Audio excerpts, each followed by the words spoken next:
Vi skal nu demonstrere, hvordan man tager et bælte på, og til det, der har vi Jonathan, der vil hjælpe.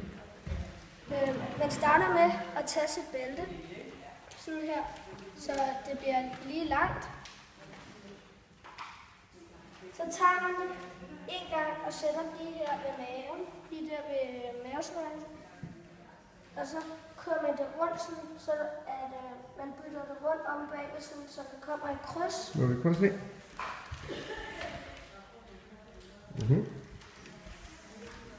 Så kan man lige sørge for, at det er blevet lige langt her. Så tager man den venstre og sætter ind her foran. Det prøver vi lige igen, hvor vi lige filmer herop og viser det igen. Så tager man den venstre og sætter ind her foran. Og så tager man den højre og sætter ud over de her to. Sådan her, så der ligesom kommer et kryds. Og så tager man den højre og tager over eller igennem de her to. Den aller inderste, helt ind mod gien. Ja. Spiller og så står man bare til.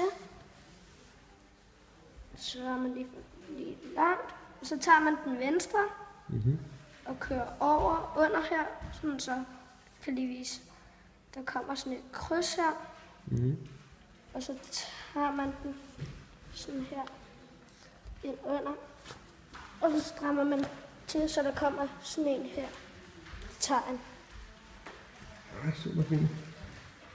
Okay, Rus.